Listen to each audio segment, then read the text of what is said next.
Boa noite, já estamos gravando. Hoje nós daremos continuidade à nossa disciplina de hermenêutica.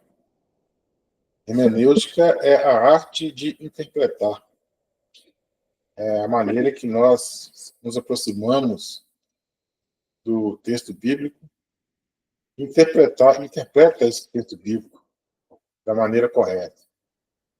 Só lembrar que a Bíblia foi escrita, ou melhor, o seu último livro foi escrito por volta de 2000 anos atrás, e tem escritos bíblicos que de 3.500 anos.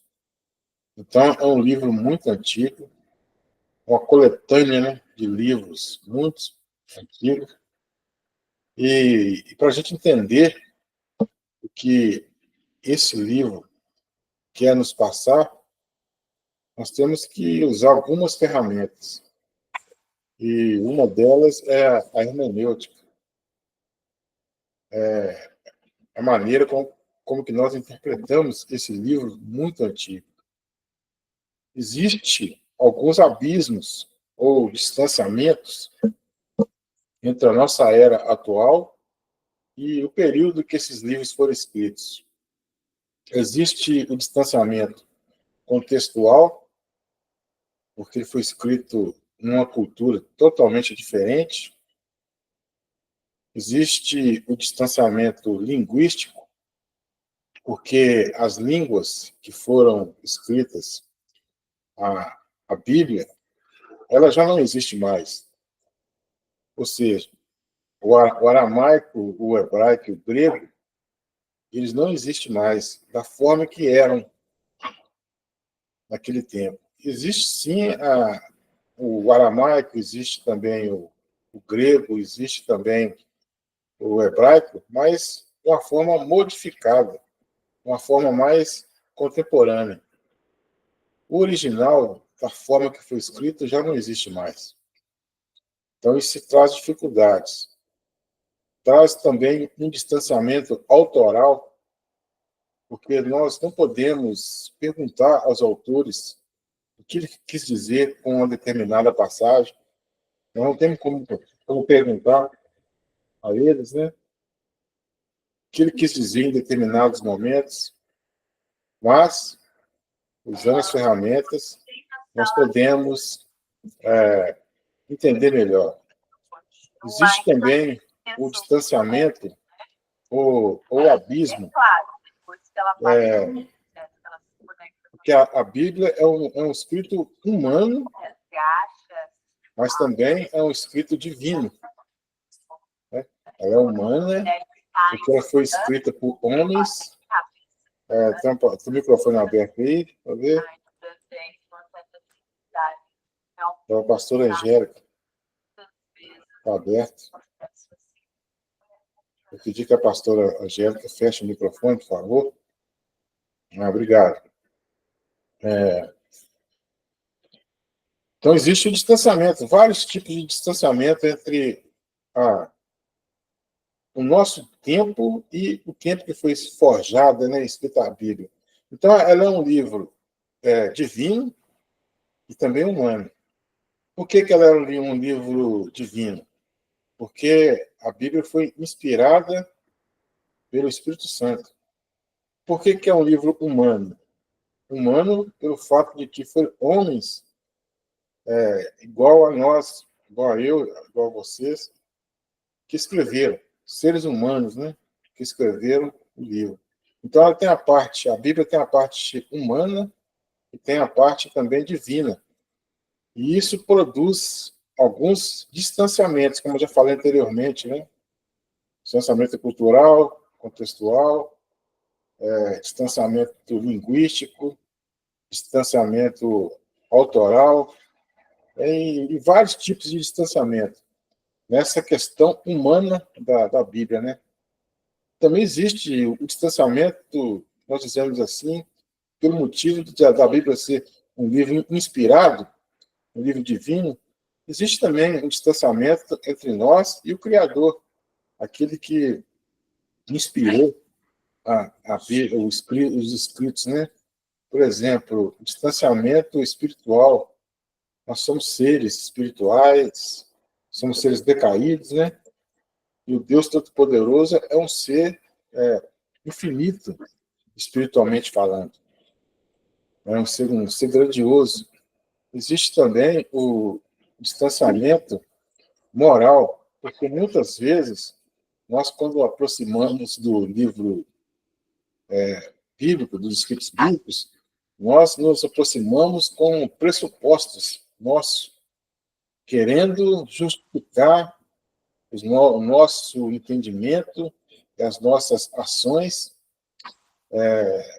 para poder beneficiar nós mesmos. Então, tem isso também, o distanciamento moral. Então, deu para perceber que existem vários distanciamentos, ou vários abismos que nos separam da atualidade e tempo em que a Bíblia foi escrita, né? Foi escrita. Então, só para a gente introduzir aqui a esse respeito, mas o importante é que a Bíblia ela apresenta alguns pontos fundamentais e que esses pontos fundamentais são de fácil entendimento. Isso nós temos que ter essa ideia, né? Porque a Bíblia apresenta seus pontos fundamentais. E isso qualquer pessoa entende facilmente. A vantagem é essa. Quando Cristo ordenou aos apóstolos que pregar o evangelho a toda criatura, era isso que eles queriam dizer. Porque qualquer pessoa, ela pode pregar o evangelho. Qualquer pessoa pode pregar a palavra de Deus. Não precisa de ser um teólogo, não precisa de ser um pastor para pregar os pontos fundamentais da nossa fé, porque eles são de fácil entendimento. Dá para entender perfeitamente o que a Bíblia nos fala a respeito da salvação, por exemplo. Ou seja, é o plano de salvação de Deus para cada um de nós. Os pontos fundamentais estão muito, muito claros na Bíblia Sagrada. Por exemplo, um ponto fundamental, que a Bíblia é a palavra de Deus, está muito, muito claro. Outro exemplo que nós temos de um ponto fundamental, que Jesus é o Filho de Deus. Isso qualquer pessoa entende com facilidade. Outra questão também, que Jesus morreu para nos salvar. Morreu pelos nossos pecados. Isso também qualquer pessoa entende, não precisa de ser um teórico para entender isso. Que Jesus, ele morreu e ressuscitou. Também fácil entendimento. Que ele foi assunto aos céus, e subiu aos céus, e está à direita do Pai, intercedendo por nós, como o nosso sumo sacerdote. Isso aí, tranquilo para entender. E também que um dia ele vai voltar para resgatar, buscar, tomar para si a sua igreja. Isso também é de fácil entendimento. Também que haverá um novo céu e uma nova terra, e haverá também um lugar de tormento eterno. Esses são alguns, tem outros, mas aqui são os principais pontos fundamentais da nossa fé. Isso qualquer pessoa entende. Então, você não precisa de ser uma pessoa muito erudita para pregar a palavra de Deus. A palavra de Deus pode ser pregada assim. O que acontece é que os pontos secundários há algumas dificuldades de entendimento, ou até mesmo em alguns pontos mais importantes, que há alguma dificuldade, algum tipo de interpretação, dupla interpretação, aí que mora o perigo. Que as pessoas começam a interpretar a Bíblia de maneira que é errada, né? Começam a interpretar a Bíblia da maneira que bem lhe atende. Aí sim, aí é um problema. Aí traz uma dificuldade muito grande e traz um transtorno muito grande para a pregação do Evangelho. Mas nos pontos fundamentais é simples, qualquer pessoa prega, qualquer pessoa entende. Então é por isso que nós buscamos um entendimento profundo da Bíblia para nós podermos pregar tanto os pontos fundamentais e também com os outros pontos de maneira clara, para que haja um entendimento maior do plano de Deus. Porque a Bíblia, irmãos, é como um todo. A Bíblia começou lá em Gênesis e ela se revela progressivamente. A revelação de Deus, ela é progressiva. Então nós temos que entender isso, que começou lá e foi se revelando ao longo dos acontecimentos do Antigo Testamento. Houve as alianças, houve os desdobramentos do plano de Deus ali, narrados nas páginas da Bíblia. Houve a nova aliança, no Novo Testamento, também trazendo alguns fatos contínuos, né, de continuidade, e outros fatos de descontinuidade, e assim por diante, até chegar ao cânon sagrado, que é a Bíblia, que é os 66 livros da Bíblia, que nos traz uma totalização do plano de Deus. Nós temos que saber isso, nós que vamos ser teólogos, né? Nós temos que saber disso. Nós temos que saber pregar bem, e pregar com clareza, e pregar com firmeza, também com fundamento, a palavra de Deus. Então, vamos iniciar aqui os nossos slides.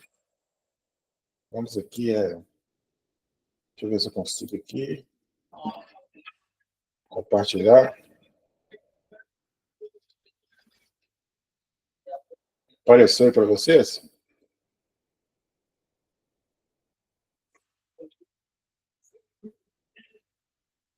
Alguém poderia me responder se apareceu o slide? Sim, pastor. Amém. Alguns de vocês não participaram da primeira aula, né? Já está lá no YouTube, a primeira aula. Então, o que nós vamos estudar hoje? A história da hermenêutica na era judaica,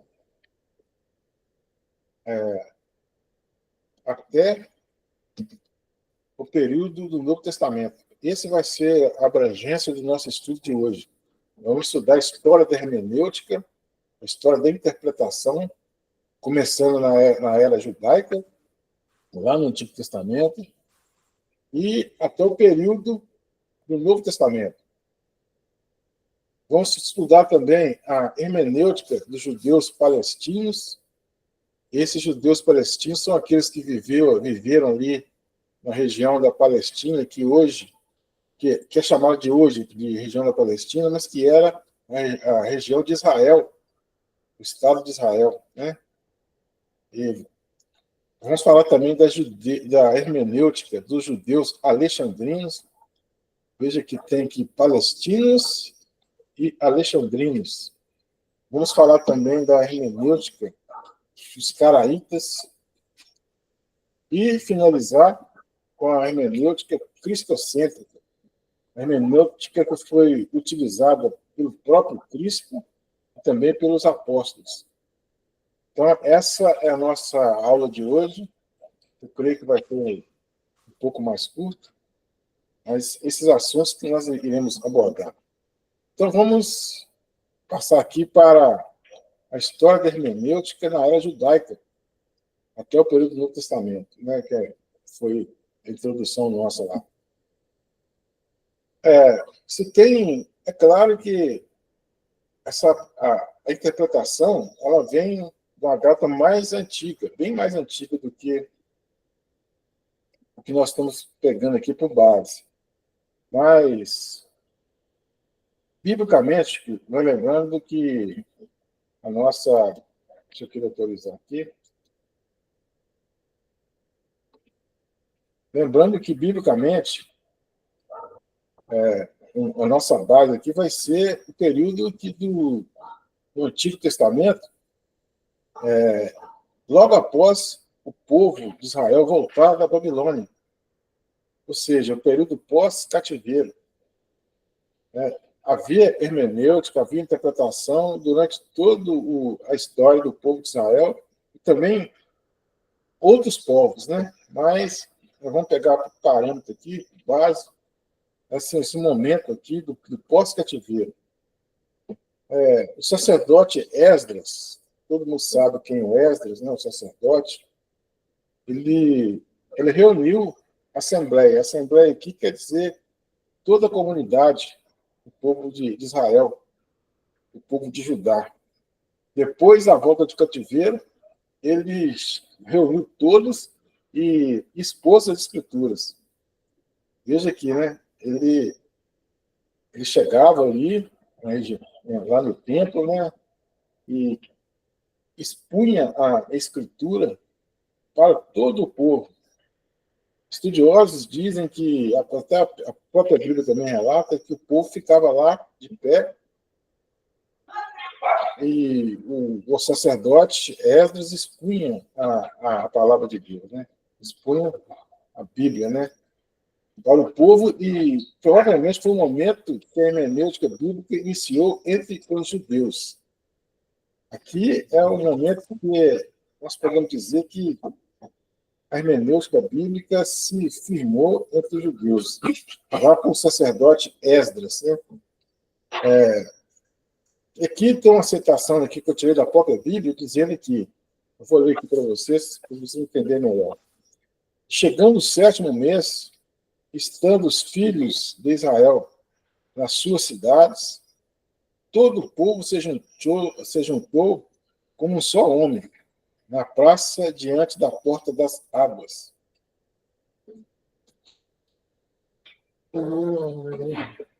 E disseram a Esdras, o escriba, que trouxesse o livro da lei de Moisés, que o Senhor tinha prescrito a Israel. Isso aqui, essa citação está lá em Neemias 8, versículo 1. Então, foi ali que começou a interpretação que o próprio Esdras fazia a respeito da Tanakh, né, do Antigo Testamento. Nós já estudamos de que é Tanakh, né?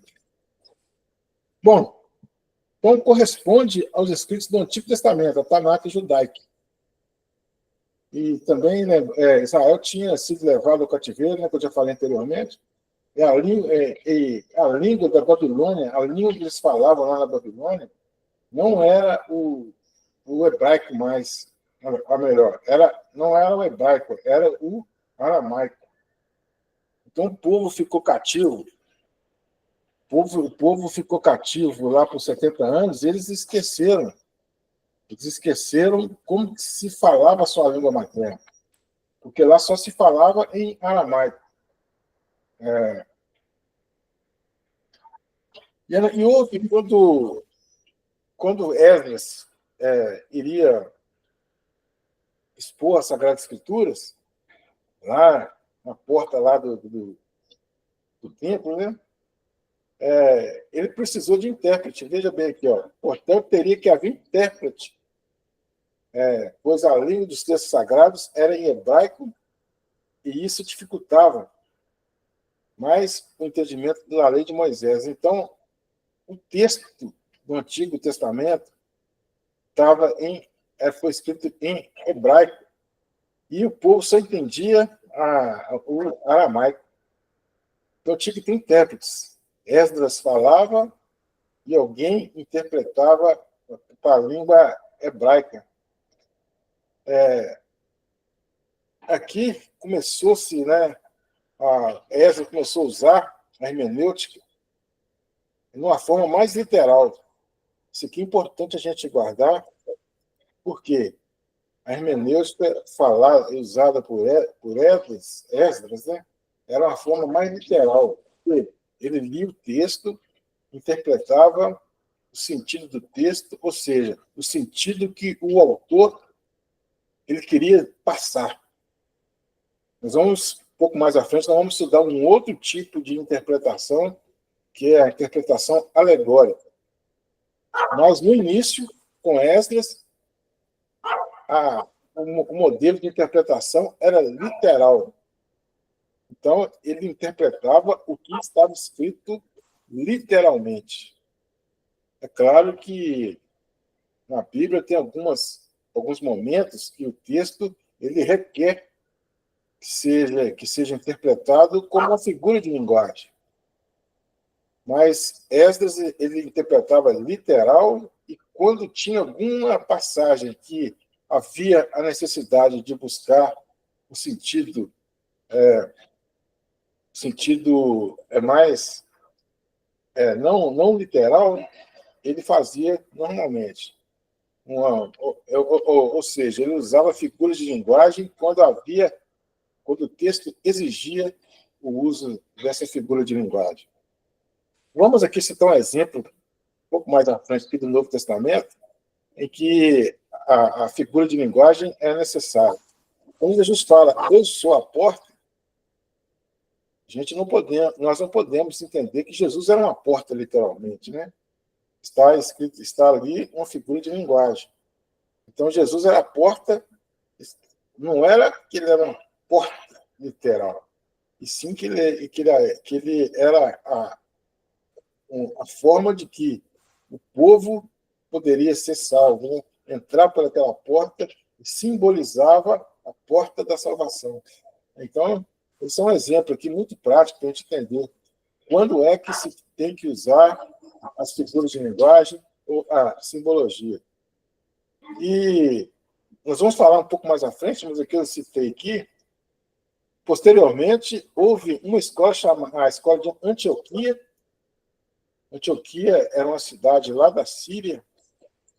Essa Antioquia, ela optou pelo método literal, né? O mesmo que Esdras fazia, posteriormente, Antioquia adotou esse método, né? Nós vamos falar um pouco mais à frente, aqui eu tenho que deixar bem claro para vocês, de duas escolas. A Antioquia, que interpretava de forma literal. Essa Antioquia são aqueles judeus que moravam ali na região da Palestina. A Antioquia é uma cidade da Síria. Essa mesma Antioquia foi o lugar onde é que aconteceu lá o primeiro concílio de Jerusalém, onde o apóstolo Paulo e Barnabé eles fundaram ali, juntamente com os judeus helênicos, né? Juntamente com os judeus, fundaram ali uma igreja, seguida de base viagem missionária, está lá, relatado em Atos dos Apóstolos, no capítulo 13, essa cidade de Antioquia. Então, eles adotaram esse método de uma leitura mais literal, interpretação mais literal da Bíblia. E a outra escola de interpretação é a escola de Alexandria. Nós vamos falar um pouco mais à frente. Essa escola de Alexandria, ela interpretava os textos bíblicos de uma forma mais alegórica, de uma forma mais espiritual. Ele não se preocupava com o sentido que o texto estava descrevendo. Eles olhavam para aquele texto e buscavam um sentido mais profundo naquele texto, usando da alegoria, ou alegorese, que muitos dizem, né? Nós vamos estudar aí bastante essas duas linhas de interpretação. Mas, irmão, se você for prestar bem atenção, essas linhas de interpretação estão até nos dias de hoje. Há pastores que pregam o texto bíblico de uma forma mais literal, respeitando o sentido em que o autor do livro quis repassar, e há também pastores que pregam de uma forma mais alegórica, espiritualizando, buscando um sentido que não está no texto, um sentido mais profundo e espiritual ali do que está no texto. A gente vê claramente pastores que pertencem a uma dessas duas vertentes, né? Essas duas escolas, né? Tanto a de Alexandria e tanto a de Antioquia. Esses assuntos nós vamos conversar ainda bem mais à frente, né? Essas duas escolas. Bom, ainda falando do período aqui dos judeus, o autor da obra da Saber e Fé, foi meu professor Ribeiro, fez a seguinte consideração, essa é a citação dele. Entre os judeus palestinos, ou seja, entre os judeus que moravam ali na região de Jerusalém, onde que era a chamada Terra Prometida, tinha um elevado apreço pela Escritura. Eles eram amantes das Escrituras, né? E desenvolveu-se uma tradição interpretativa dela. Essa tradição ela deu origem a Midrash, que era escritos, né, dos judeus palestinos, que na prática substituía o uso da Torá propriamente dita. A Torá é todo o Antigo Testamento. Então, eles tinham Midrash, que era uma tradição que eles escreviam, os judeus escreviam, que ia além da Bíblia. Jesus, em certos... Vamos falar de Jesus mais um pouco à frente, a interpretação que Cristo fazia. Ele, em alguns momentos, ele usava até essa tradição oral, né, que era a Midrash, mas ele mesmo assim ele recriminava, porque eles buscavam muito mais além do que estava escrito na Torá. A Torá é o Antigo Testamento. Então eles extrapolavam muito o que estava sendo dito ali, que foi dito na Torá, né? Eles floreavam muito, né, as coisas, né? E Jesus recriminou isso em algumas passagens bíblicas, né?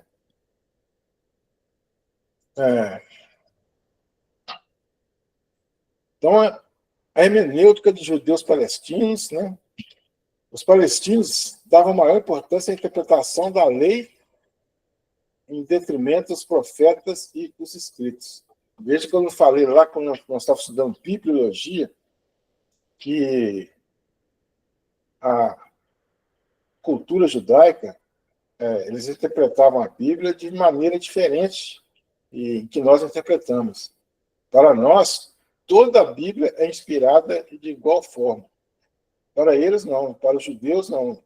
A Bíblia, primeiramente, era a lei, que era o Pentateuco, os cinco primeiros livros da Bíblia.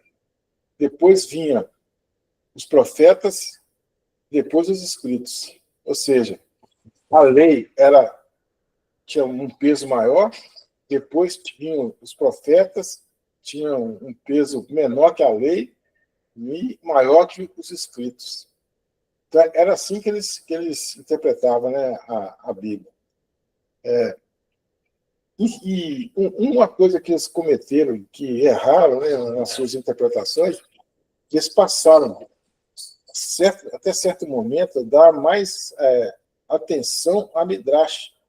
A Midrash, mais uma vez eu falo para vocês, que era uma tradição. Não era a Bíblia, era uma tradição. Hoje nós temos lá a tradição católica. Né? Nós temos a Bíblia e temos a tradição católica. E os nossos irmãos católicos, eles colocam a sua tradição em pé de igualdade com a palavra do Senhor, em pé de igualdade com a Bíblia. Então, existem muitas coisas que a Igreja Católica tem como dogma que não está na Bíblia, mas sim está na tradição. E aqui na Midrash, os judeus estavam fazendo a mesma coisa. Eles dogmatizavam a Midrash e muitas vezes em detrimento ao que falava a lei, né, que é a Bíblia Sagrada. Eles passaram a dar mais atenção ao Midrash, que é a exposição exegética da lei, ou seja, eles faziam a exegese da lei e faziam os seus escritos, né? Do que a própria lei. Então, eles davam mais atenção às suas exegeses, que é a Midrash, em detrimento da própria palavra de Deus. Né? O grupo dos fariseus, esses fariseus aqui, os irmãos conhecem bem, eles sempre estavam ali no embate, né, com Jesus. Eles faziam parte dos que interpretavam as Sagradas Escrituras usando a hermenêutica palestina. Então, os fariseus eles interpretavam essa as escrituras, usando principalmente a exegese que era feita pelos mestres, né, pelos escribas, que era a Midrash. Então, eles usavam muito interpretavam muito dessa parte, né? E os fariseus sempre estavam ali, né, em contato com Cristo, ali, muitas vezes contrapondo os ensinamentos de Cristo. E a gente, lá nas páginas do Novo Testamento, dos Evangelhos, a gente vê muito lá falar sobre os fariseus, que era um dos partidos, né, que havia naquela época. Havia os fariseus, os saduceus, havia também os essênios e os zelotes, né? São os 4 partidos que haviam ali na época de Jesus. Então, isso que eu estou falando aqui, irmãos, é interessante a gente entender que isso aqui faz parte de como se desenvolveu a hermenêutica ao longo do tempo. Começou lá com os judeus, interpretando a Bíblia literal, né? Lá no pós-cativeiro. Aí havia alguns judeus da diáspora, né? Diáspora é o quê? É judeus que foram espalhados pelo mundo.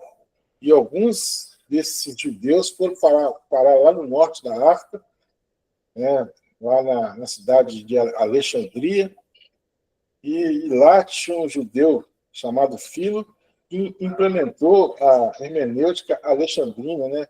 Deu ênfase, né, à hermenêutica alexandrina. E o que aconteceu? Eles começaram a interpretar a Bíblia de uma maneira alegórica, lá no norte da África, né, no norte do Egito, né? Começaram a interpretar ali a Bíblia de uma forma mais alegórica. Então havia Antioquia, a interpretação mais literal, e Alexandria. Alexandria foi uma cidade fundada pelos gregos, né? Pelos macedônios gregos, né? Fundada pelo Alexandre o Grande, por isso que deu o nome de Alexandria. E lá, os judeus foram para lá e começaram a interpretar a Bíblia de uma forma mais alegórica. Um pai da igreja que usou muito desse tipo de interpretação alegórica foi o Orígenes. Nós vamos falar um pouco mais à frente. Então, aqui, vamos então passar aqui para o outro slide. Agora sim, nós já falamos dos judeus palestinos, que estavam ali na região da Palestina, né, de Israel, de Jerusalém. E esses judeus, chamados de judeus alexandrinos, eles foram, na época da diáspora, né, os judeus foram espalhados pelo mundo, eles foram para Alexandria. Foi fundada por Alexandre o Grande, como eu já disse.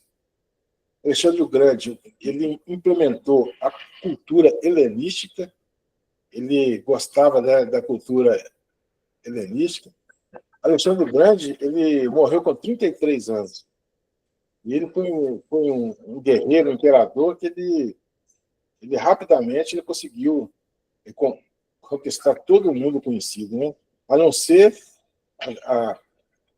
uns povos mais do lado oriental, que ele não chegou a conquistar. Mas a maioria ali dos povos conhecidos, né? E também na região ali onde que acontecem os fatos, desenvolveram os fatos bíblicos, foram rapidamente conquistados por Alexandre o Grande. Ele fundou ali, então, essa cidade de Alexandria. E ele, o que ele fazia? Ele divulgava a cultura helenística, né? Os helenos, né? Os gregos, e a sua filosofia. O Alexandre o Grande, ele foi aluno do filósofo grego chamado Aristóteles. Foi aluno de Aristóteles, né? Ou seja, Aristóteles foi seu preceptor. E foi um grande, né? Foi extraordinário filósofo, né? Então, a tríade dos filósofos, os grandes filósofos, são Sócrates, o Platão e o Aristóteles, né? O Aristóteles foi o preceptor desse Alexandre o Grande. Os judeus de Alexandria, voltando aqui para falar dos judeus, ele teve uma grande influência grega. O que acontecia com essa influência grega? Foi uma junção, né, através do filho, né, de Alexandria, que é aqui embaixo aqui, esse homem aqui, filho de Alexandria, ele era um judeu. Ele tinha Moisés como um grande herói. Né? Moisés era o seu grande herói. Mas também ele tinha Platão, filósofo grego, como um dos seus heróis. Então, o que ele quis fazer? Ele quis juntar verdades ditas por Moisés, lá no Antigo Testamento, e com a filosofia platônica. Ele juntou. E isso deu origem a essa interpretação alegórica, porque foi usado muitas alegorias, diferentemente dos crentes lá, dos judeus lá de Antioquia, que interpretavam o texto unicamente como um sentido único, o sentido do autor.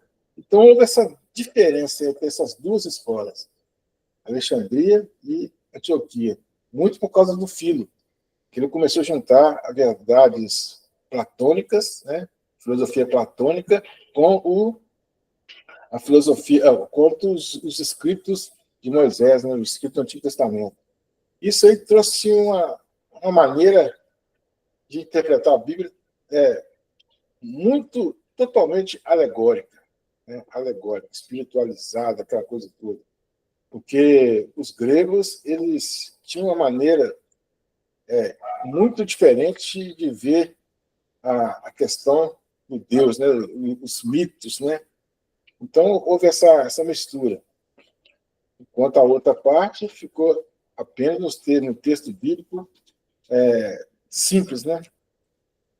Aqui, eu espero que vocês, no decorrer do estudo, busquem um pouco mais saber a respeito dessas duas correntes, de Alexandria e também de Antioquia, para vocês entenderem melhor o que eu estou falando aqui, porque o nosso tempo aqui é muito corrido para poder esmiuçar esses mínimos detalhes aqui, essas questões aqui dessas duas escolas, Alexandria e Antioquia.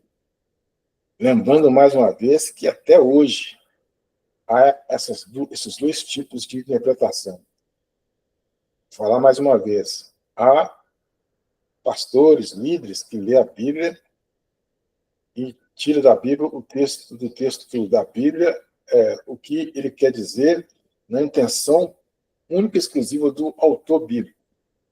São uma leitura mais literal.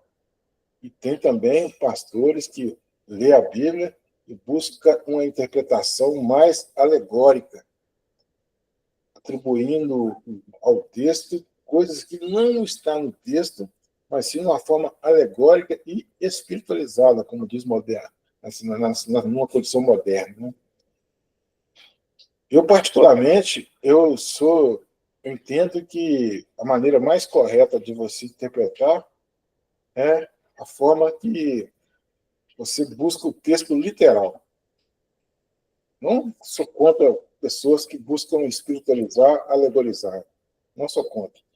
Mas eu busco a interpretação do texto, do que o texto está dizendo, o que o autor quis dizer. Só fazer aqui uma analogia, né? Vamos dizer assim, uma analogia. Quando você escreve uma carta para alguma pessoa, você quer transmitir um recado para aquela pessoa. Imagine só, quando a outra pessoa vai ler sua carta, você quer que ela entenda o que você quis dizer. Agora, se a pessoa vai ler sua carta e ela fala assim, opa, isso aqui tem uma coisa aqui que está entre linhas aqui, ó. Ele quis dizer isso aqui. Começa a interpretar o que você escreveu e muitas das vezes não há uma correlação de verdade no que você está interpretando. Essa é uma diferença que tem das duas formas de interpretar. Uma, você vai interpretar o que o autor quis dizer, no sentido único, e outra você vai buscar ali, dentro das entrelinhas ali, coisas que você pensa que o autor está dizendo e não o que ele realmente quis dizer. Você vai ler ali o que ele quis dizer, vai deixar de lado o que ele quis dizer e buscar um outro sentido diferente do que o autor. Esses dois tipos de interpretação, irmãos, está até nos dias de hoje. Está até nos dias de hoje. Então, quando você for pregar lá num grupo pequeno na igreja, então no culto na igreja e tal, você vai lembrar, você ou vai interpretar da forma literal o que o autor quis dizer, ou você vai interpretar de uma forma alegórica, desconsiderar o que o autor quis dizer e buscar um sentido além do que está escrito. Essas são as duas formas de interpretação que tem até nos dias de hoje. Veja que nós estamos falando aqui de um período antes de Cristo, né? Ou então o período do Novo Testamento. E continua até hoje, essas duas formas de interpretação. E ao longo da história da igreja, nós vamos, nas aulas posteriores, ver que mudaram. Uma hora tinha uma escola que um método de interpretação estava mais em voga e, em outros momentos, o outro método estava mais em voga. E na pós-modernidade houve uma diferença ainda que a pós-modernidade que nós vivemos hoje ainda tem uma diferença, porque se implementou o relativismo. O relativismo quer dizer que não há uma verdade absoluta. Então, os textos bíblicos, diante da pós-modernidade, ele faz um efeito diferente do que foi feito anteriormente. Mas não se preocupe, porque nós vamos ainda debater essa questão mais à frente. O que eu preciso que vocês entendam até aqui é que houve essas duas escolas. A escola de Alexandria, com a interpretação alegórica, e a escola de Antioquia, com a interpretação mais literal.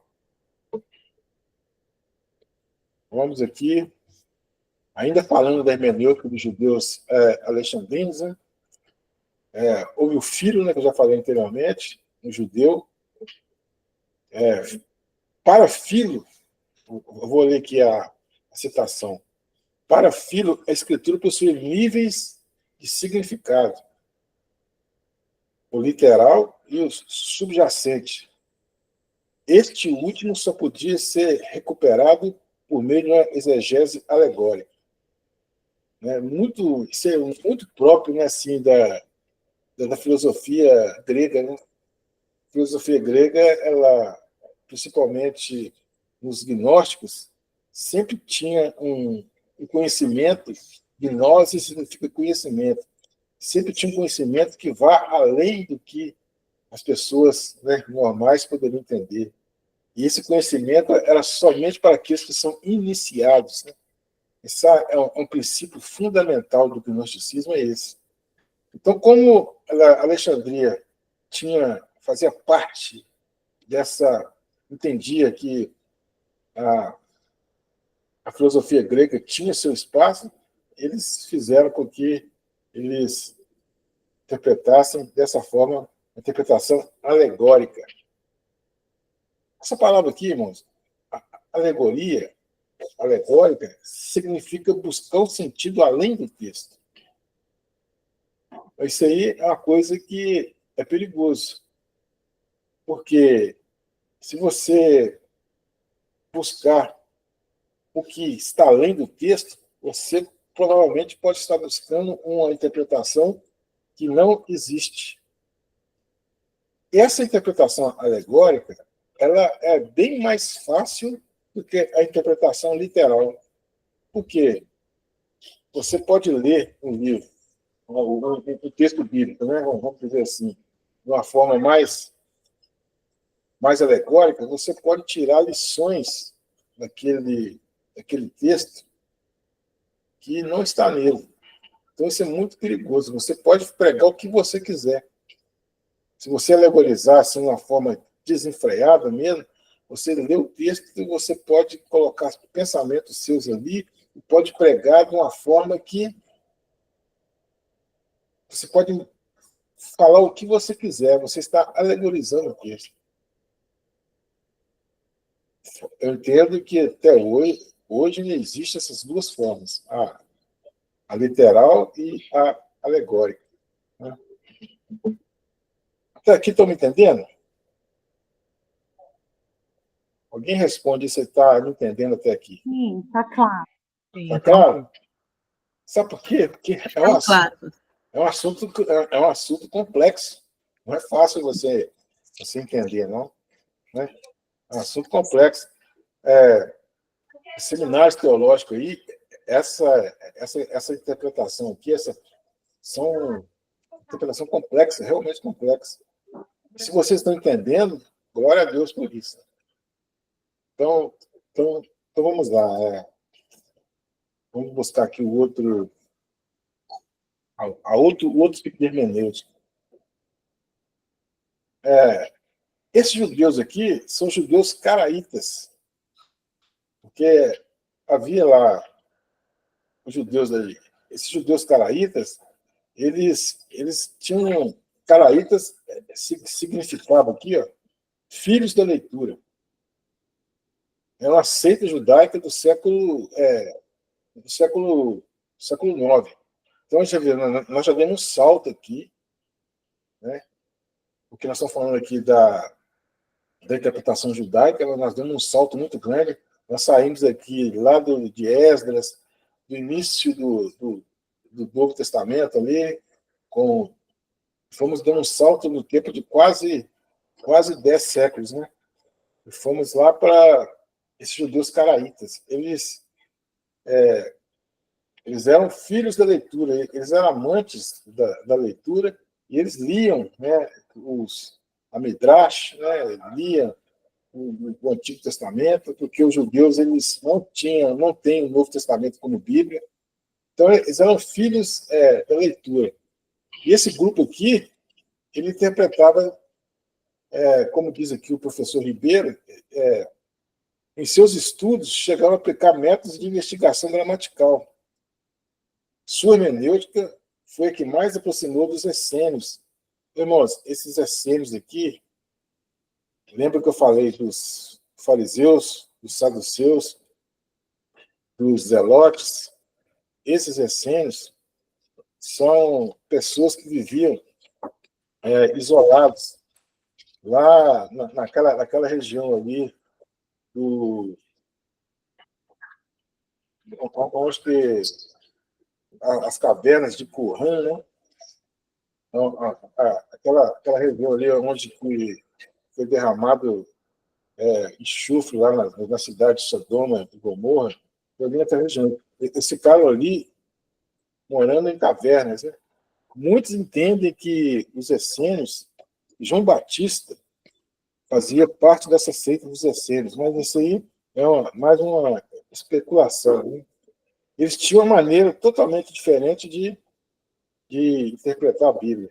E esses essênios, eles ficaram ali naquelas cavernas ali, cavernas de Qumran, eles guardaram alguns escritos bíblicos no Antigo Testamento, algumas partes do Novo, e no século passado, em 1900 e pouco, um beduíno que estava cuidando lá das suas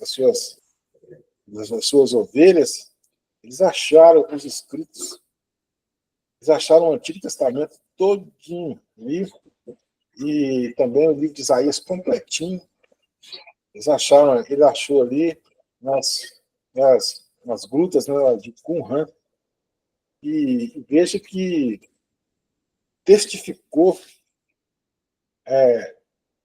dando fundamentação ao que está escrito na nossa Bíblia atual.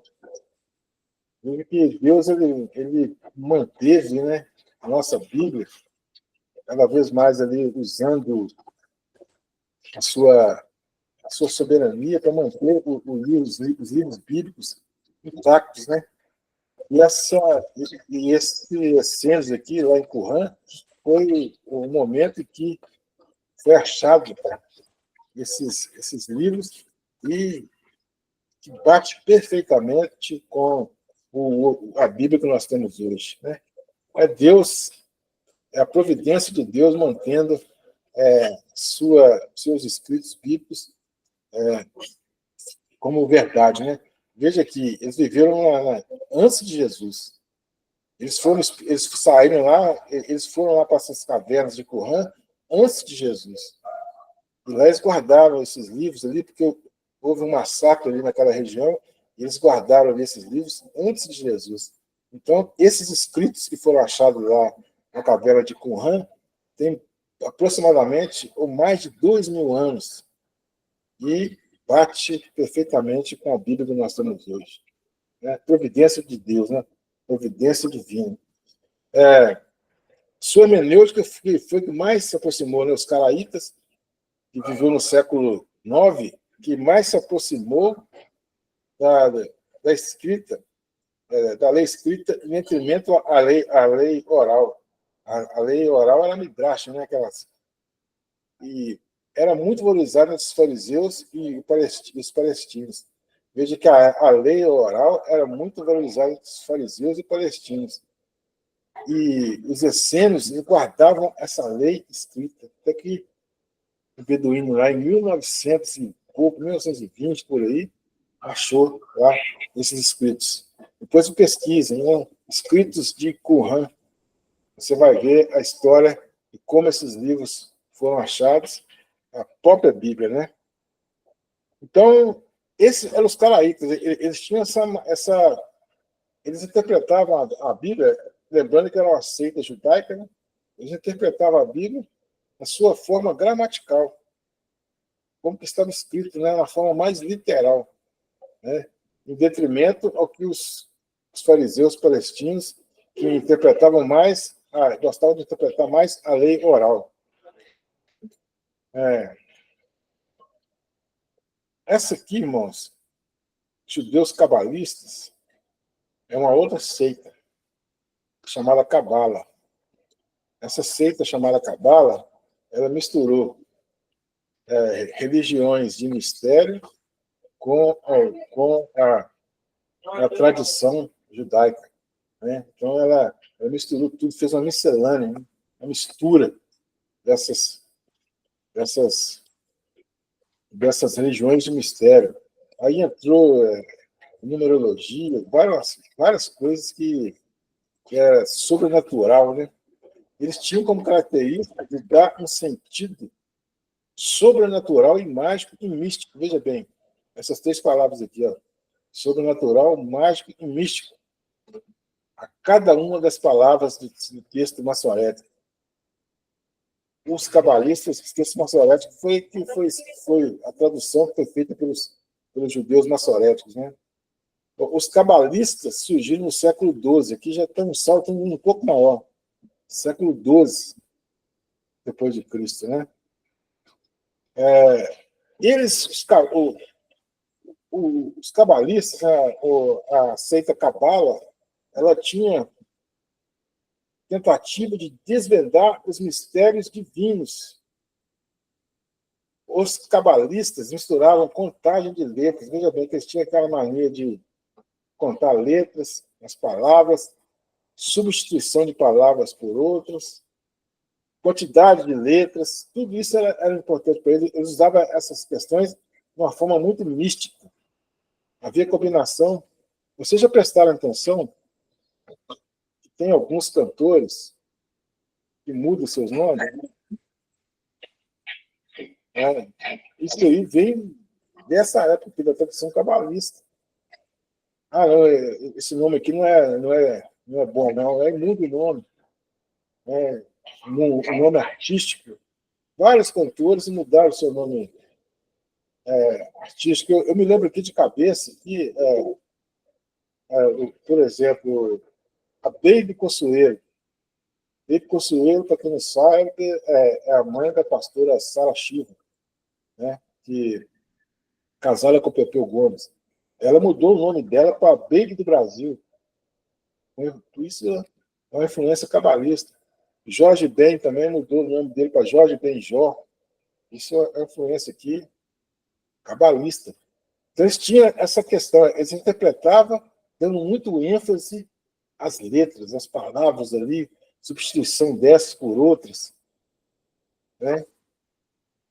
Além da formação das palavras, pela combinação de letras iniciais e outras palavras. Então, eles tinham um misticismo muito grande com essas questões de letras, né, de palavras. E eles interpretavam dessa forma. É claro que nós podemos entender aqui que é uma forma totalmente distorcida, né? Que esse filme não tem nada a ver com o sentido real do que o autor quis passar nos textos bíblicos. Não tem razão de ser, né? O que o autor quis escrever, eles fazem uma mistura muito grande, trazendo para dentro do texto bíblico um misticismo muito grande. Você vê que não é simples. Não é simples. Para chegar hoje, nessa questão da interpretação, houve vários tipos de interpretação ao longo da história. E, por fim, nós vamos falar aqui da hermenêutica cristocêntrica, ou seja, a hermenêutica que Cristo usou, a hermenêutica que tinha Cristo como centro das Escrituras, né? Cristo como a chave hermenêutica para interpretar os textos. É claro que houve excessos nessa hermenêutica cristocêntrica, porque, principalmente, os cristãos de Alexandria, eles viam Cristo em todas as passagens do Antigo Testamento, eles viam Cristo.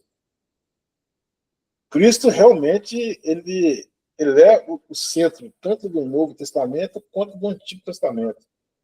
Porque o próprio Cristo disse que o que está escrito na lei testificava de mim.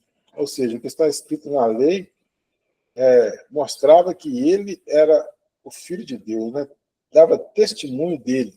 O próprio Cristo falou isso. Mas nem todas as passagens do Antigo Testamento estavam falando de Cristo, como algumas pessoas, de uma forma alegórica, interpretavam. As Escrituras, na época de Jesus, eram o Antigo Testamento. Então, aqui a gente entende, né? Quando se fala de Escritura, é o Antigo Testamento. O Novo Testamento foi reconhecido algum tempo depois, né? Cristãos usavam métodos de exegese judaicas para interpretar, acrescentando o fator cristológico. Então, quer dizer, os apóstolos, o próprio Cristo, os escritores que vieram depois, eles usavam, sim, esse centro de Cristo para interpretar, né? E para interpretar a Bíblia. Mas não era toda a passagem. Né? Por exemplo, você está aqui, um exemplo aqui, José do Egito. Ele foi traído pelos seus irmãos, né? Jesus também foi traído pelos judeus, né? José, ele foi o salvador do mundo quando ele foi para o Egito lá, naquela questão lá dos mantimentos lá, ele foi o salvador do mundo. Cristo também salvou o mundo. Aí a pessoa o alegórico, ele vai ver isso aí e fala assim, então José é um tipo de Cristo. José é um tipo de Cristo. Mas nós temos que afirmar, nós podemos fazer essa afirmação quando o Novo Testamento testifica o que o Antigo Testamento disse. E no Novo Testamento não há nenhuma passagem que afirma que José era um tipo de Cristo. José foi um homem muito abençoado, mas ele não era um tipo de Cristo, porque o Novo Testamento não testifica isso. Então, para Cristo aparecer lá no Antigo Testamento, teria que o Novo Testamento dizer que este era o Cristo. Veja bem, um exemplo aqui, ao contrário agora, para facilitar para vocês. O Cordeiro de Deus, o Cordeiro que era morto e imolado ali, é um tipo de Cristo. Por quê? Porque João Batista fala, eis o Cordeiro de Deus que tirará o pecado do mundo. Então, um autor do Novo Testamento atribuiu a uma passagem do Antigo Testamento essa questão cristocêntrica. Outro tipo de Cristo que nós podemos afirmar é que, além dessa do Cordeiro, tem muitas outras, né? Aquela serpente que Moisés levantou lá no deserto, dizendo que tudo aquele que olhasse para a serpente seria curado da picada da cobra. Então, ela serviu até de idolatria futuramente, né? Essa serpente é a serpente de bronze, chamada Neustã. O próprio Cristo disse que assim como a serpente foi levantada no deserto, Cristo, ele seria levantado no madeiro. E todo aquele que crê será salvo. Está lá, se não me falha a memória aqui, no capítulo 3 do Evangelho de João. Então, se o Novo Testamento fez referência ao Antigo Testamento, essa é uma alegoria, né, aceita. Ou melhor, não é nem chamado de alegoria, é chamado de tipologia. É um tipo de Cristo. Outra questão também nós temos que entender, quando Moisés, ou melhor, Abraão levou Isaac para ser sacrificado no monte, muitos pregadores dizem que Isaac, naquela passagem ali, é um tipo de Cristo, porque ele foi levado lá para ser sacrificado. Mas o Novo Testamento não fala nada sobre isso. O Novo Testamento, ali naquela passagem, se tem um tipo de Cristo ali, uma tipologia de Cristo ali, é o Cordeiro que foi sacrificado. Não é o Isaac, sim o Cordeiro. Porque o Novo Testamento fala que o Cordeiro que seria sacrificado. Eis o Cordeiro de Deus que tira o pecado do mundo. Então, para você ler o Antigo Testamento e falar assim, ó, aqui está falando de Jesus. Jesus ainda não tinha sido revelado, Jesus estava ainda oculto, né? Aqui está falando de Jesus. O Novo Testamento tem que testificar essa fala. O Novo Testamento tem que fundamentar essa fala. Aí sim, nós podemos usar a tipologia. Né? Fora isso aí, as outras passagens que muitos alegorizam, é complicado a gente falar, porque o Novo Testamento não diz nada a respeito disso. Igual lá, aquela passagem do samaritano, né? Do bom samaritano. A gente fala bom, mas é a passagem do samaritano. Ali, eles têm uma interpretação alegórica ao extremo. O que foi perguntado para Jesus ali? O que Jesus perguntou? Quem é o teu próximo? Né? Aí ele contou a história do samaritano. Aí, se você for alegorizar, você vai dizer que o samaritano é isso, o judeu, o sacerdote é aquilo, o burro é aquilo, tá? Mas a passagem está falando apenas do que Cristo, do que Cristo que Cristo foi indagado, né? Quem é o teu próximo? O próximo ali foi aquele samaritano que ajudou o judeu. Esse era. Então, quer dizer, nós temos que entender o seguinte: nós temos que interpretar o que o texto está dizendo e evitar a alegoria desnecessária, porque senão a gente vai pregar o que a gente quiser. E falar a verdade, dá bons sermões, viu? Quando a pessoa é muito boa em fazer alegoria, pode ter certeza que os sermões são muito bons, porque eles sabem como manipular ali as palavras, e saem sermões de alta ajuda, realmente, são grandes sermões. Só que, na interpretação histórico-gramatical, a gente vê que não é aquilo que o autor quis dizer. Mais uma vez, essas duas linhas de interpretação, a alegórica e a literal. Mais uma vez, você pregar de uma forma alegórica é mais fácil, porque você pode inventar, digamos assim, muitas coisas ali que você viu no texto.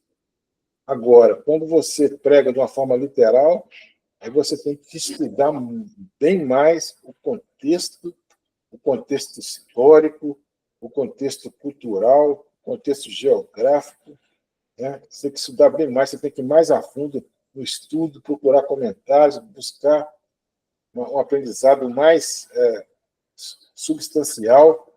Aí sim, você pode pregar de uma forma usando o método histórico gramatical. Agora, se você for usar o método alegórico, você vai olhar o texto e você vai formular na sua mente o que o texto supostamente está dizendo e buscar um sentido extra, né, ali naquele texto. Aí você faz uma pregação até boa. É boa. Mas é o que o texto está dizendo? É o que o texto está ensinando? Né? Alguém quer falar alguma coisa aí? Pastor, eu quero fazer uma pergunta. Pois não? É errado a gente falar que certas passagens do Antigo Testamento apontavam para Cristo? Se o Porque, novo... porque às vezes, assim, não é que a gente, eu pelo menos, né, já preguei assim, por isso que eu estou perguntando se é certo ou se é errado. Porque às vezes eu não prego acreditando que aquele personagem da Bíblia ou aquela história seria o próprio Cristo, sabe? Comparando. Mas como se ele apontasse que viria um Cristo. Tem que ter a fundamentação no Novo Testamento. Se o Novo Testamento fundamenta, aí você pode dizer que está apontando para Cristo. Todas as passagens cristológicas do Antigo Testamento, o Novo Testamento cita. Né? Ou, por exemplo, o Cordeiro, o Novo Testamento cita. Né? A serpente lá do capítulo 3 lá do Gênesis, né? Porém, inimizade entre tu e a tua descendência, né? Capítulo 15, versículo 15. O Novo Testamento testifica. A linguagem lá do apóstolo Paulo, no 1 Coríntios, capítulo 10, onde ele fala que, a respeito do batismo, né? Porque o povo de Israel foi batizado no dilúvio, né? Ou melhor, foi batizado lá na travessia do Mar Vermelho. Isso não é cristológico, mas é um tipo também do batismo. Né? Então, assim, se o Novo Testamento ele endossa, ele cita, aí você pode dizer que aponta para Cristo. Se não, pode ter até um tipo igual, por exemplo, nunca foi tentado a dizer que aquela passagem lá de Abraão, que foi levar José para ser sacrificado lá no templo, lá no monte, né? No Monte Moriá, nem existia ainda. Não dá assim, um desejo de dizer que aquilo ali, que Isaac, né? Isaac é um tipo de Cristo. Todos nós temos essa coisa, né? É um pai amoroso que deu seu filho para, para morrer, né? Mas o Novo Testamento não fala nada. Então, essa é a diferença. Se você está atribuindo uma passagem bíblica a Jesus, o Novo Testamento tem que testificar essa passagem. Eu não tenho que. Eu tenho algumas passagens aqui do, do Novo Testamento que fala claramente de Jesus, né? É o Cordeiro de Deus, né? Aqui eu não lembro direito aqui de cabeça, né? Mas tem muitas passagens que falam assim, né? Então, o apóstolo Paulo até usa uma alegoria, veja bem, o apóstolo Paulo usa uma alegoria de Agar e de Sara. O próprio apóstolo Paulo fala que é uma alegoria de Agar e de Sara. Então, existe sim muitas passagens lá no Antigo Testamento que apontam para Cristo. Para me dizer que é ou não, eu teria que saber o que a passagem lá no Antigo Testamento está falando e o que o Novo Testamento fala dessa passagem. Aí eu poderia afirmar categoricamente que apontava para Cristo, né? Aponta para Cristo. O altar de sacrifício, né? Que tinha lá no templo, no tabernáculo, né? Aponta para o altar, para a cruz do Calvário. Isso aí a gente pode associar. Porque Cristo o Cordeiro era crucificado lá no altar de sacrifício. E Cristo foi sacrificado lá no monte, né? No monte do Gólgota, né? Lá no Calvário. Então, assim, não é que você vai excluir todas as passagens do Antigo Testamento, mas você tem que saber se há uma relação entre aquela passagem que está no Antigo Testamento e a passagem que está. E se o Novo Testamento fala alguma coisa a respeito dessas passagens. Aí tem muito, viu? Tem muito. Eu tenho até uma lista aqui, depois eu vou pesquisar aqui e mandar para vocês. Muitas passagens que o Novo Testamento testifica o Antigo Testamento, no que diz respeito a Cristo, está de uma forma velada lá no Antigo Testamento. O que nós temos que entender é isso. Para dizer que aquela passagem do Antigo Testamento é cristocêntrica, nós temos que entender que o Novo Testamento tem que citar alguma coisa a respeito dela. E não é só Cristo, né? Outras citações também do Novo Testamento, fazendo uma tipologia do fato acontecido lá no Antigo Testamento. É por isso, irmãos, que nós temos que entender que o Novo Testamento, o Antigo Testamento e o Novo, eles têm uma relação de continuidade, também tem uma relação de descontinuidade. Muitas coisas no Antigo Testamento está seguindo, né, de uma forma contínua no Novo Testamento. Essas questões cristocêntricas lá no Antigo Testamento é uma. E tem questões também que houve uma descontinuidade, que era somente lá para o Antigo Testamento e não mais no Novo Testamento. Por exemplo, a lei moral de Deus, que é os 10 mandamentos, eles valem para toda a Bíblia. Se você matar, é pecado lá no Antigo Testamento e também é pecado no Novo. Se você desonrar o seu pai e sua mãe, é pecado nos 2 testamentos. Se você roubar, matar, adulterar, é pecado nos 2, né? Nos 2 testamentos.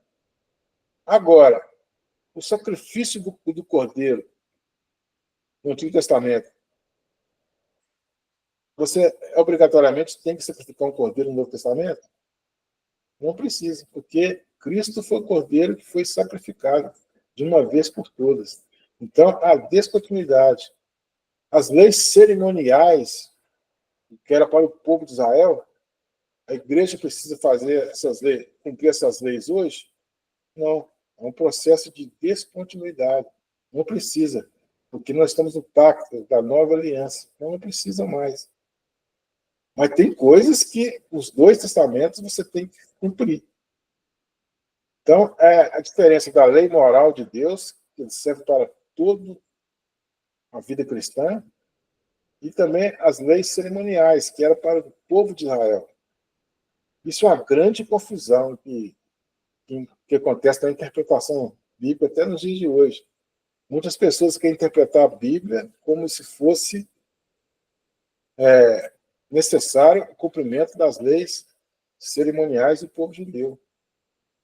Isso era para eles, não era para nós.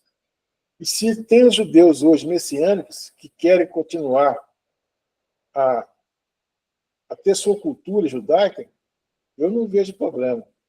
Porque não pode acontecer que dessa cultura querer atribuir um meio de salvação a alguns aspectos da lei cerimonial judaica. Porque a salvação é pela graça mediante a fé em Cristo Jesus. Então, nós temos que saber diferenciar a continuidade do Antigo Testamento e a descontinuidade do Antigo Testamento. Né? Então, a lei cristocêntrica, né? Está respondido, Thalita? Tá sim, pastor, muito obrigada, entendi. Entendeu?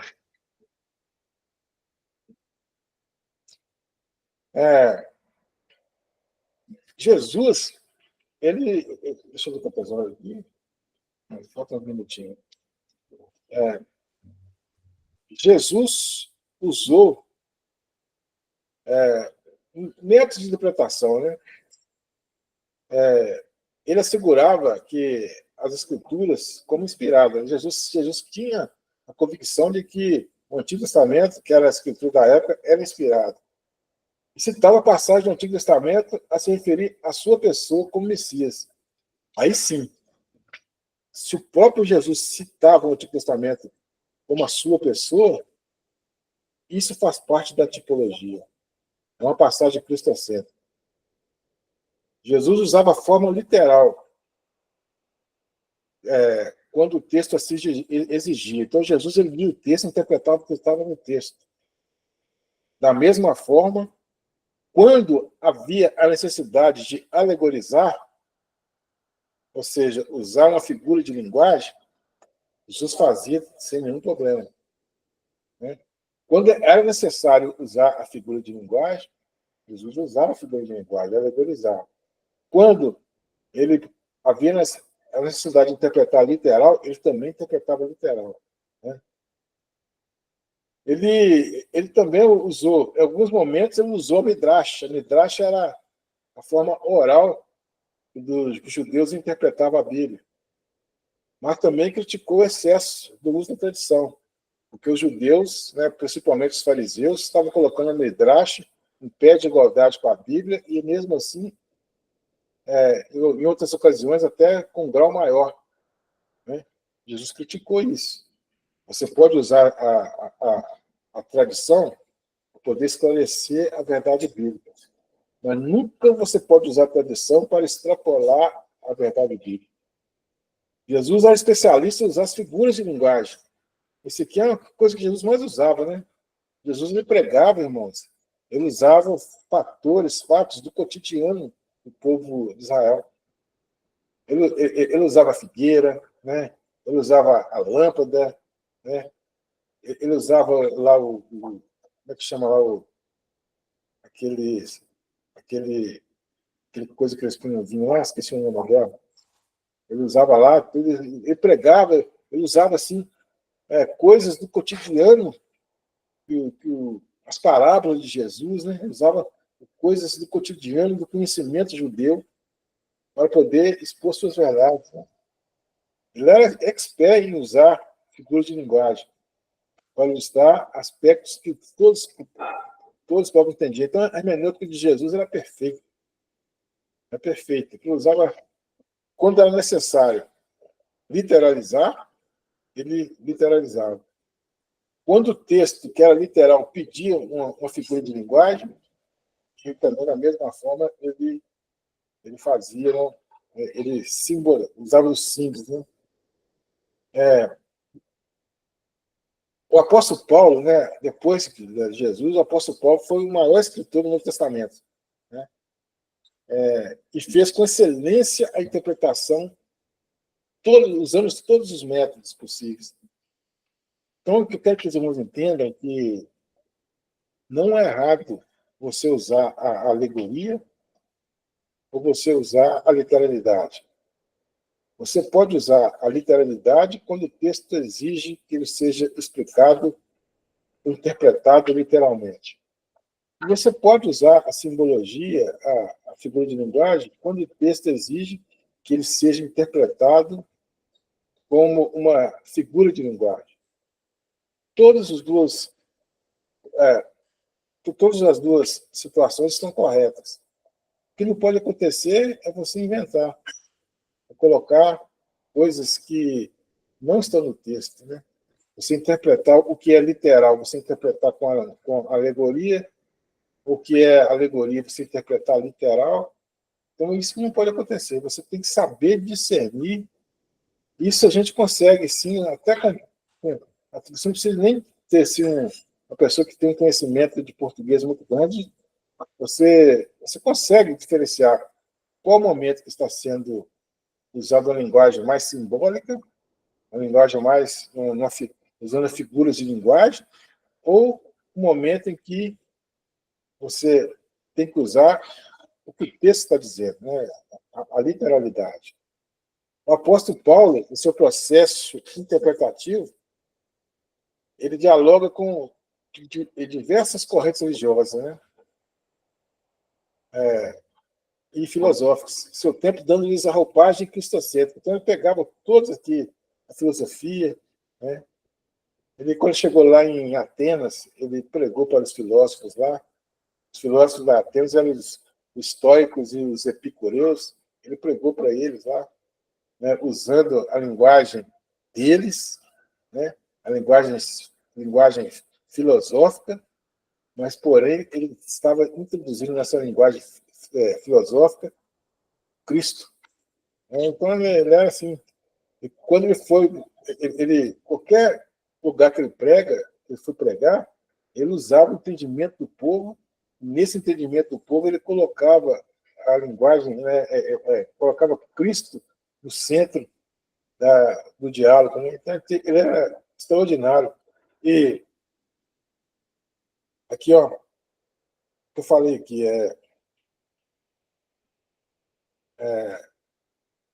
1 Coríntios, capítulo 10.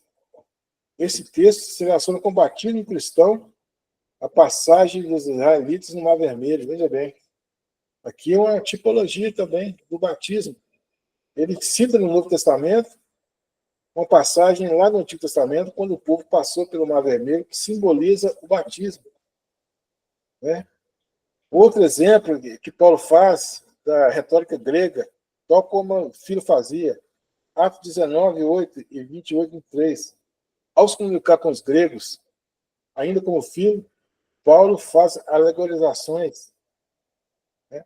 Então, o filho usava essas alegorizações para fazer uma junção entre a filosofia grega e o judaísmo. Paulo também fazia isso, só que Paulo usava a filosofia grega e introduzindo Cristo no centro dessa sua pregação. Né? Outra aqui, ó, alegoria que fala, que o apóstolo Paulo fala, né? Fizera, né? Gálatas 4, 21 e 31. A igreja como novo Israel. Né? Aqui é um processo aqui também de continuidade. Né? Lá no Antigo Testamento era o Israel, o povo de Israel. Hoje é a igreja. É um processo de continuidade. O que se dizia Israel, se diz igreja hoje. Isso é uma coisa muito difícil de as pessoas entender, porque tem pessoas que não entendem que Israel é diferente da igreja. O povo israelita é diferente, o povo judeu é diferente da igreja, que tem um tipo de salvação especial para eles. Romanos, capítulo 9 até o capítulo 11, fala que no final será restaurado os judeus em grande número. Mas também, Efésios, capítulo 2, diz que a separação, caiu o muro de separação, que separava gentios, né, que são as pessoas que são gentios, e judeus. e que Deus tem somente um povo agora, que é a igreja. E a salvação, ela tem que ser dentro da igreja. Seja a pessoa, seja judia, ou seja de qualquer outra nacionalidade. A salvação é na igreja. A igreja que é o corpo de Cristo. Então, a igreja que é o corpo de Cristo, ela é detentora da salvação. Por quê? As pessoas que são salvas, tanto judeus quanto de outras nacionalidades, terão obrigatoriamente que ser inseridas no corpo de Cristo, ou seja, na igreja. E algumas linhas de interpretações entendem que Israel é diferente de igreja. E faz um cavalo de batalha por isso. Uma briga né, um cavalo de batalha. Então, você tem que voltar para onde? Buscar onde? Você tem que buscar nos textos bíblicos.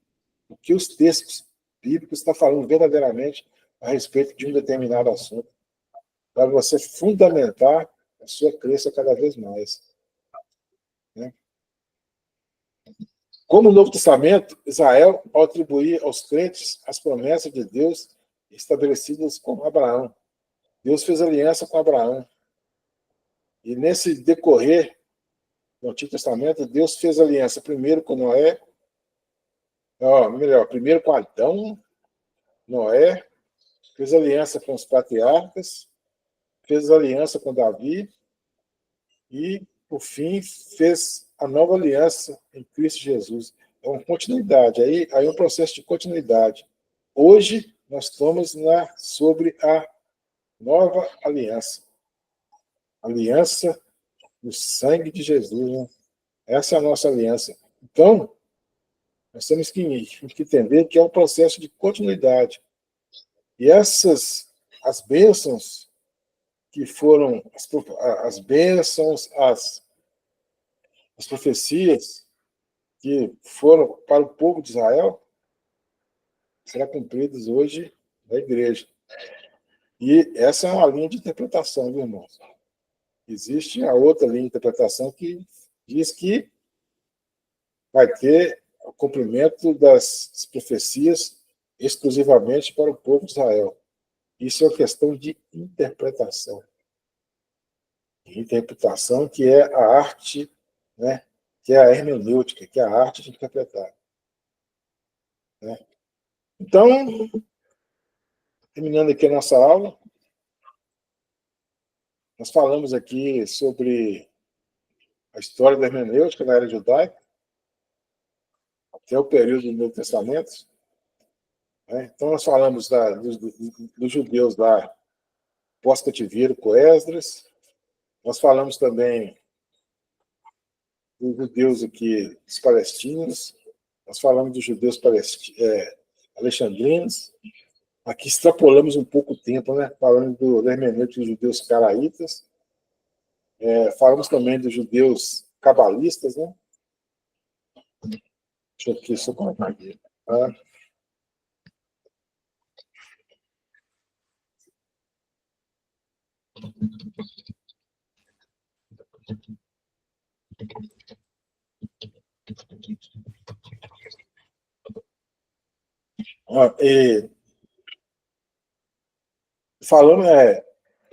Falamos também da hermenêutica cristocêntrica, que é a hermenêutica que foi usada pelo próprio Jesus e foi usada também pelos apóstolos.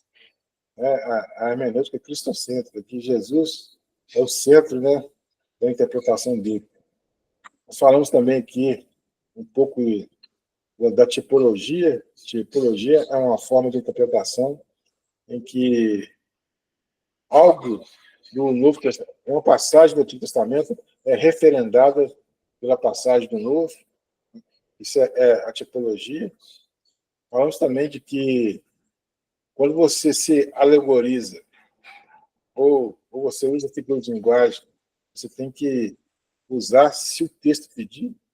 Se o texto não pedir, você não deve usar essa figura de linguagem.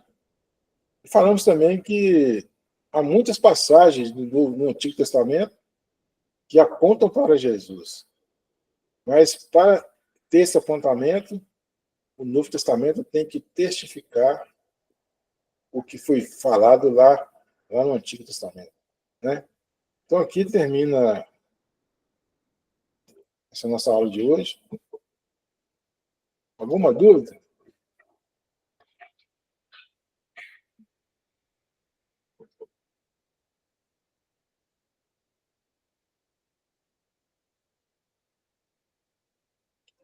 Alguma dúvida sobre a nossa aula de hoje? Essa interpretação, né, a hermenêutica, ela é muito necessária, viu? A gente fazer uma hermenêutica correta.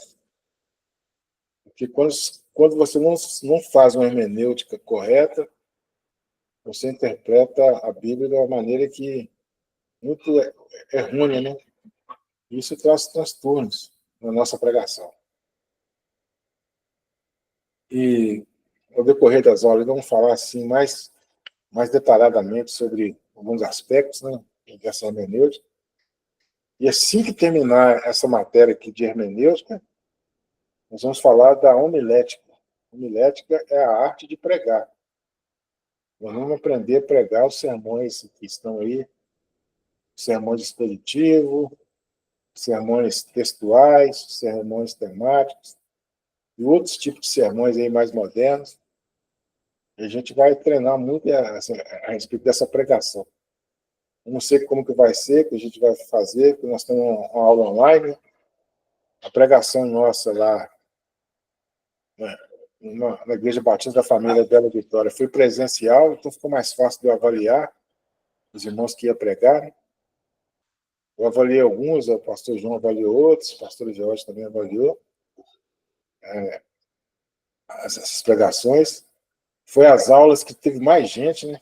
Cada um queria ver o que o outro ia pregar. Faltou ninguém nas aulas todas. Então, é bacana. Alguma pergunta?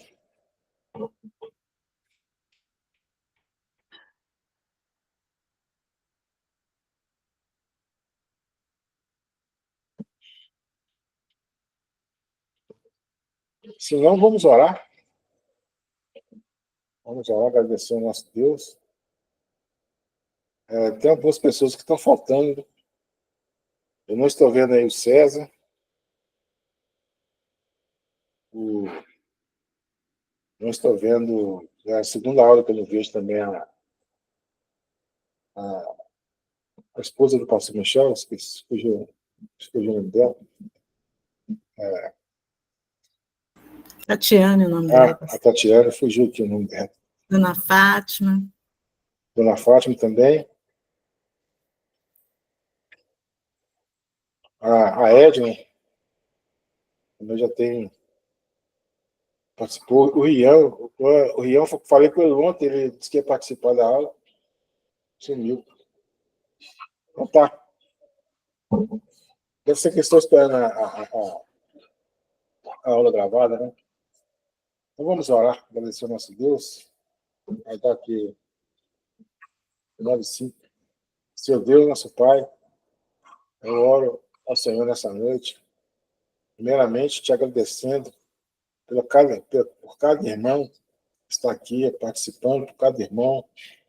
O Senhor venha abençoá-los grandemente, que eles estão fazendo a sua vontade, que é de aprender mais sobre a sua revelação especial do Senhor. Pai amado, que você venha proteger todos durante essa semana, que nada de mal venha sobre nenhum de nós.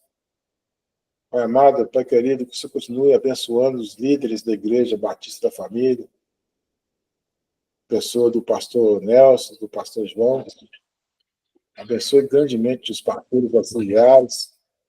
Abençoe, Pai amado, Pai querido, todos os líderes, todos os diáconos, enfim, que a sua bênção seja espalhada por toda a Igreja Batista da Família Bela Vitória. E também da igreja que está lá em Santa Luzia. Pai amado, Pai querido, mais uma vez eu te agradeço por esse grande privilégio de estar aqui participando desse estudo. Assim eu oro e te agradeço. Em nome do Senhor Jesus. Amém. Glória a Deus. Amém. Amém. Que o amor do nosso Deus, a graça do nosso Senhor e Salvador Jesus Cristo e a doce consolação do Espírito Santo esteja com todos, não só hoje aqui no Seminário Teológico Batista da Família, mas também por toda a Igreja do Senhor espalhada pela face da terra. E que haja paz e salvação a todo Israel de Deus. Todo aquele, toda aquela que tem fé, pode dizer amém? Amém. Amém. Amém. Glória a Deus. Amém. Boa noite a todos. Boa noite, pastor. Boa noite, pastor. Boa noite, pastor. Obrigada. Amém. Boa noite.